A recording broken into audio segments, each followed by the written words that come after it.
May 20-ന് വിഗ്രഹപ്രതിഷ്ഠ നടക്കാനിരിക്കുന്ന പൊന്നങ്കോടുകുന്ന് ശ്രീ തൃക്കൈപ്പറ്റ മഹാക്ഷേത്രത്തിൽ പ്രതിഷ്ഠാ മഹോത്സവ പരിപാടികൾക്ക് തുടക്കമായി.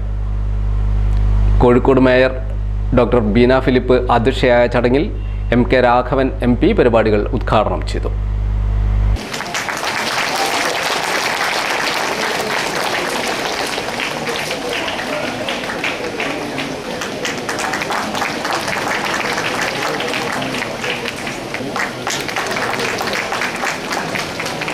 ഈ ക്ഷേത്രത്തിൻ്റെ ഉൽപ്പത്തിയിലേക്കല്ല മറിച്ച് അതിൻ്റെ ജീർണോദ്ധാരണത്തിൻ്റെയും നവീകരണത്തിൻ്റെയും അതിൻ്റെ ഫലമായി ഉയർന്നു വരുന്ന കേരളത്തിലെ ഏറ്റവും വലിയ മഹാദേവനായ സുബ്രഹ്മണ്യ സ്വാമിയുടെ നാമധേയത്തിലുള്ള ക്ഷേത്രം, ആ ഒരു ക്ഷേത്രത്തിൻ്റെ പ്രാണപ്രതിഷ്ഠയുമായി ബന്ധപ്പെട്ടിട്ടുള്ള ഒരു ചടങ്ങിൽ ഇങ്ങനെ സംബന്ധിക്കാൻ കഴിഞ്ഞു എന്നുള്ളത് തന്നെയാണ് ഞാൻ മഹാഭാഗ്യമായി കാണുന്നത്. കഴിഞ്ഞ 15 വർഷക്കാലത്തെ ദീർഘമായ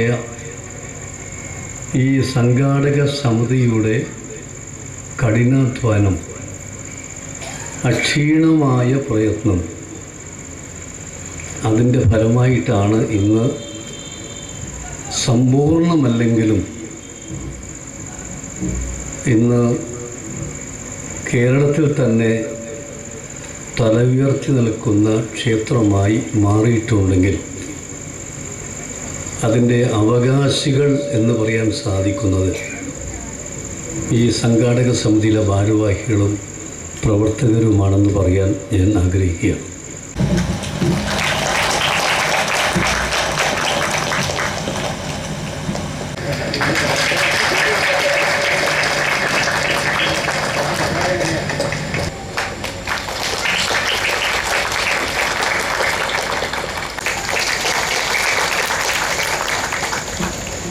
മെയ് 11-ന് തുടങ്ങി മെയ് 23 വരെ വിവിധ പരിപാടികളോടെയാണ് പൊന്നങ്കോടുകുന്ന് തൃക്കൈപ്പറ്റ മഹാക്ഷേത്രത്തിൽ പ്രതിഷ്ഠാ മഹോത്സവം നടക്കുന്നത്.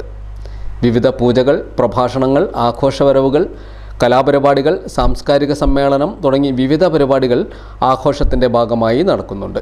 ഇന്ന് ക്ഷേത്രത്തിൽ സംഘടിപ്പിച്ച ചടങ്ങിൽ AKB നായർ മുഖ്യ പ്രഭാഷണം നടത്തി.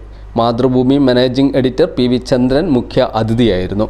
K Muraleedharan, AK Prashant, K Anandamani തുടങ്ങി നിരവധി പേർ ചടങ്ങിൽ സംസാരിച്ചു. തുടർന്ന് ചാക്യാർകൂത്തും നൃത്യങ്ങളും അരങ്ങേറി.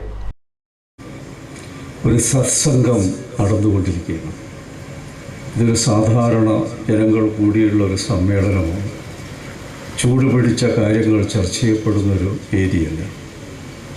ശാന്ത സുന്ദരമായ ഈ സായം സന്ധിയിൽ നല്ല മനസ്സോടുകൂടി ഇവിടെ എത്തിച്ചേർന്നവർ അവരുടേതായ ഹൃദയം തുറന്നുകൊണ്ട് സംസാരിക്കുന്ന ഈ രംഗം കേരളത്തിൽ ഇപ്പോൾ അപൂർവമാണ് എന്ന് പറയാൻ ഞാൻ വിചാരിക്കുകയാണ്.